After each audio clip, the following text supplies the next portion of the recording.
Resuming debate, the honourable member from Leeds, Grenville, Thousand Islands and Rideau Lakes. Well, we have breaking news, and it comes from the Royal Canadian Mounted Police. And this is, of course, dealing with this matter, this latest $400 million scandal facing this Liberal government. And the RCMP confirms that they are investigating this $400 million scandal of this Liberal Prime Minister that has paralyzed Parliament. But they also confirm that they have and are using the documents that have so far been turned over by the parliamentary law clerk. So this, of course, raises questions about, well, why was the government willing to turn over some of the documents, yet some departments refused outright? Some departments have said they're not even a part of the government, which is, of course, an absolutely incredible statement to hear from them. Now, I want to reference another bit of information about redacted records, or the absence of them. Now, the list of departments that didn't comply are typed in a very small typeface on this 11 by 17 sheet of paper, but one in particular stands out. It's the Department of Justice. More than 10,000 pages that they are not turning over. Why won't this Prime Minister's DOJ turn over these documents to the cops? What is so damning inside them that while the RCMP confirms they have some of the documents, these Liberals and their co-conspirators aren't prepared to turn over the rest? What's in these documents? Canadians have a right to know. And as a matter of fact, that Liberal government has a legal obligation to turn them over. Now, it's not because I said so. It's because in Canada, we have a democracy, and a majority of democratically elected MPs used the powers that have been bestowed on this House of Commons to ensure that when a matter is of public interest, that the production of papers is absolute and it is unrestricted. Now, what could be more important to the institution of Parliament, to the protection of our democracy, than to make sure that when there's a matter involving more than 180 conflicts of interest, $400 million in this corruption scandal overseen by that Liberal Prime Minister and all of the Liberals who have stood up today, especially the parliamentary secretary who's clocked over 100 minutes in this saga that has paralyzed Parliament. Why won't they turn over those documents that are so important so that Canadians can get answers? Now, are we looking to be the judge, jury, and executioner in this place? No, we want to turn it over to the RCMP. And are the RCMP going to investigate because we told them to? No, the RCMP is investigating because they have reasonable grounds to believe that an offense under the criminal code has been committed, that it's in the public interest for them to investigate it, and they'll lay a charge if they believe that there's a reasonable prospect of conviction. Is that why? Is that why these Liberals are withholding all of these documents from all of these many departments? From the Atlantic Canadian Opportunity Agency, they're too afraid to turn over documents. Canada Revenue Agency, the Canada Northern Economic Development Agency, Foreign Affairs, Department of Housing, National Defence, National Resources, and on and on and on it goes. 10,000 pages alone from the Department of Justice. Now, we've seen before from these Liberals what happens when the RCMP, they've said, well, normally we've heard the Justice Minister stand up and say, well, they'll get a production order, just knock on the door and say, turn over the documents.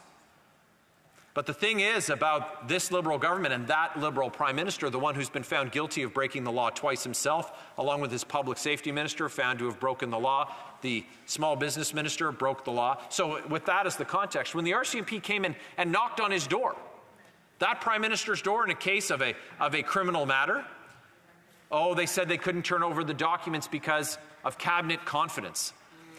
So this is what's going to happen. This is the game that they want to play. They want this to go to committee, they say. But why? Is that because the documents will be tabled with the committee? No, it's to study the question of if the documents should be tabled. The House already ordered the production of the documents. So that's done. That's done. A majority of democratically elected members. Not one party with a minority of seats in this House and shrinking returns in every election and evaporating public support. That's not who gets to decide. The majority of democratically elected members, that's who. And that decision's been made. They must turn over the documents because it's the law. But that doesn't concern these Liberals or that Attorney General. Because what they want this to go to committee. And they want the police to come and say, hey, can you turn over those documents? You said if we brought a search warrant that you'd provide them. Sorry, we're afraid it's cabinet confidence. Here's those 10,000 pages heavily redacted. That's the game that they're playing with our democracy. Makes you wonder if they're prepared to violate this law. What other laws will these Liberals break? We've seen some broken, as I said before, by the Prime Minister, by the Public Safety Minister, by the Small Business Minister.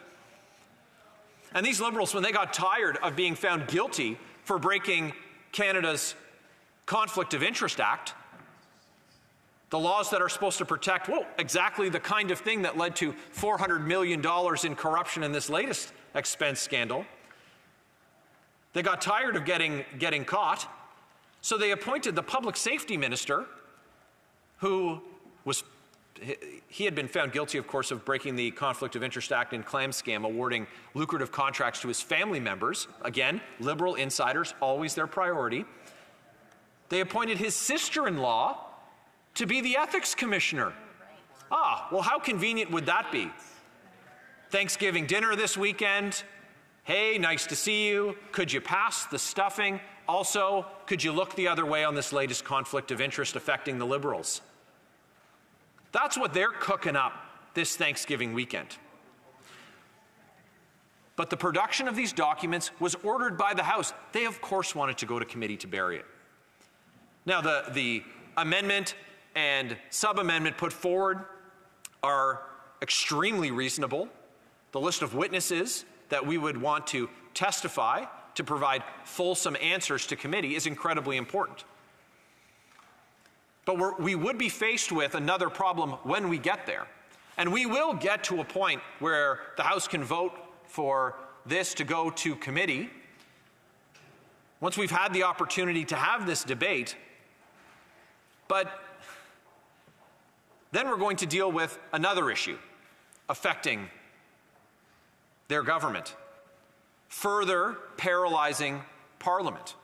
And that deals with the employment minister, this Liberal Prime Minister's minister from Edmonton, who, along with his pandemic profiteering business partner,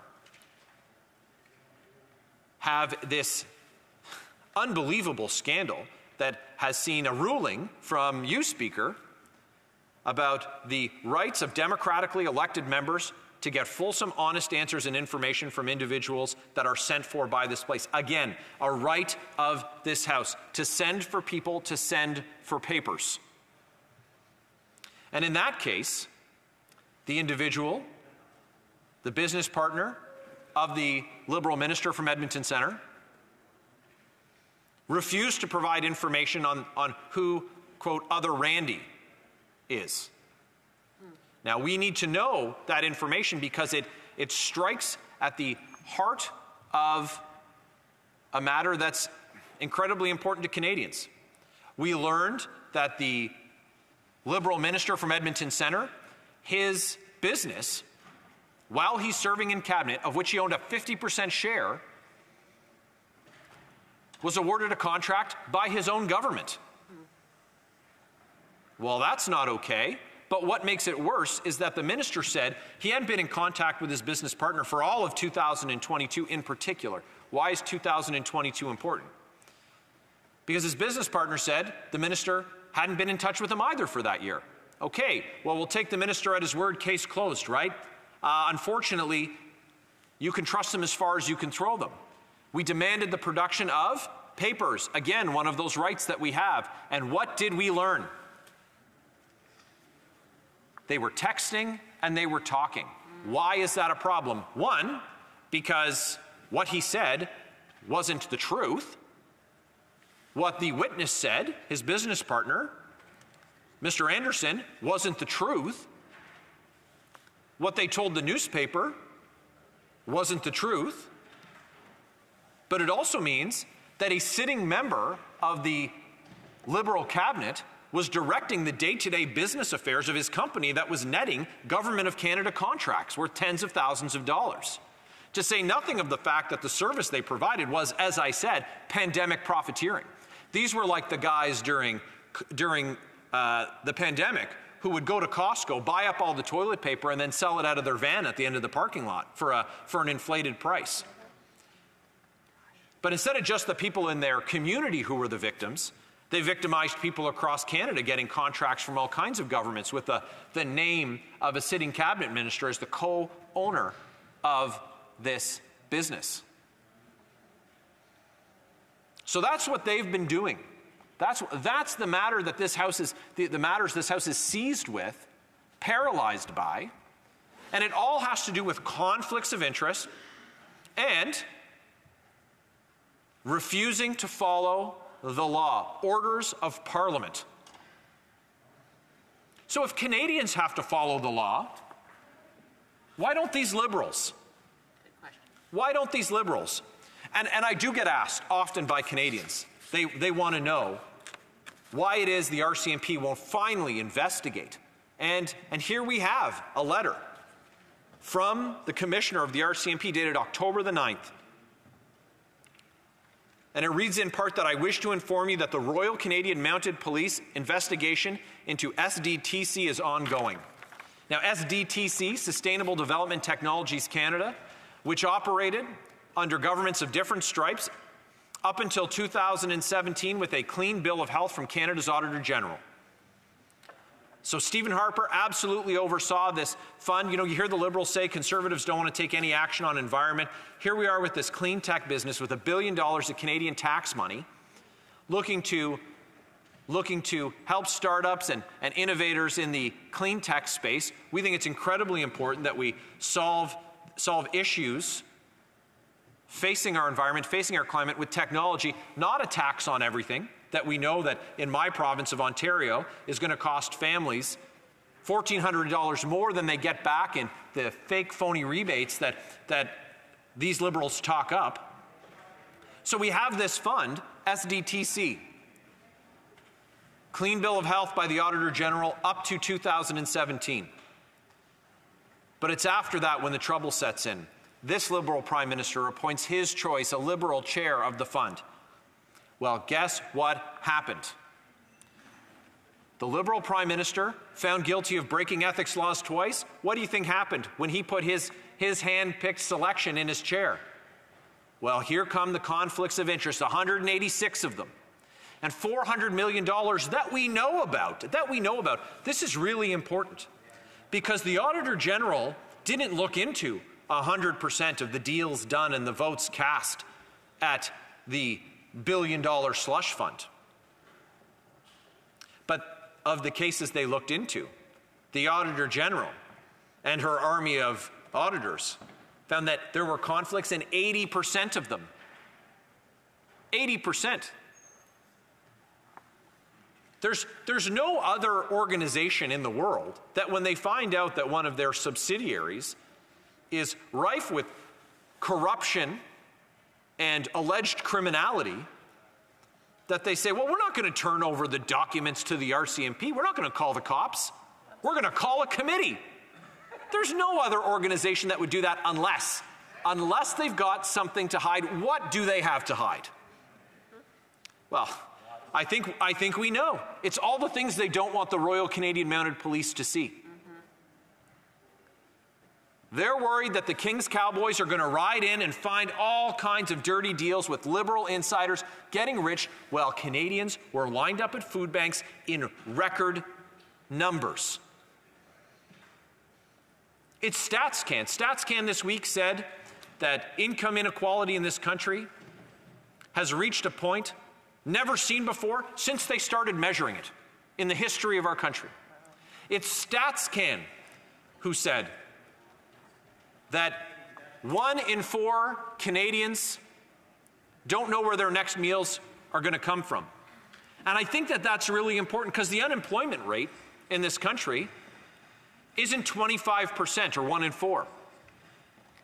So that means that you have millions of Canadians who are going to work, and in between the shift at their first job and the start of their shift at their second job, they've got to make a stop at the food bank so they can afford to feed themselves and their children. That's life after 9 years of this NDP Liberal Prime Minister. And it's not that they've been spending money to help Canadians get ahead. They've been spending money to make sure that Liberal insiders live large. We saw it with their $60 million Arrive scam. We see it in this case of the $400 million at their Green Slush Fund, Sustainable Development Technologies Canada, which of course, when confronted with the problem, they denied it, and then they folded it only to pull it underneath the industry minister who isn't turning over documents to the police. We saw it when the Prime Minister tried to reward his buddies at the WE organization, Mark and Craig Kielburger. We saw it when he tried to help his friends at SNC Lavalin with a get-out-of-jail-free card, and when he got called out by his own Attorney General. How did he treat Miss Wilson-Raybould, an experienced Crown prosecutor? How did he treat her? He fired her, he threw her under the bus. And when the health minister, an experienced physician, stood up and said what was happening was wrong, what did he do to that second woman in his caucus who spoke out against him? He threw her under the bus too. Because it's all about Liberal insiders. And when he gets a phone call from someone who's getting millions of dollars from his government and says, hey, I've got a big grant that I'm looking for a couple $1 million. Let's talk about it at my island in the Bahamas. Bring the president of the Liberal Party with you. Why don't you do that too? We can have a nice conversation about that together. Free trip for himself. But who's picking up the tab? It's always Canadians who are stuck with the bill when it comes to this Prime Minister who's helping Liberal insiders and his well-connected friends to get ahead. So the ask is very simple. 1, don't break the law, okay? Looks like they struggled with that one. So the second ask is, now Parliament, which has the legal authority to order the production of these documents, that is a matter of fact. It's not, the parliamentary secretary can stand up and wave his arms and shout about it, but it's the law, it's a fact. He can not like it. And he says he doesn't like the law. We know that about these Liberals. They break the law, they don't like the law, but you know what? We weren't elected to make him happy. We were elected to protect the interests of Canadians who are just struggling to get by. And I've got really good news at the end of what seems like a pretty depressing 20 minutes after a depressing 9 years, is that common sense Conservatives have a promise that we've made to Canadians. And that's that life wasn't like this before that Liberal Prime Minister, and it's not going to be like that after him. We will restore the Canadian promise of bigger paychecks, homes that people can afford in safe neighborhoods, and a comfortable retirement. That's the Canadian dream. That's the Canadian promise. It's why all of us ran for office. It's why we can't wait for there to be a carbon tax election, because Canadians deserve a choice between 9 years of taxes going up, costs going up, crime is going up, crime having gone up, because now time is up. Canadians are ready for a change, and we're ready to bring it home. Thank you.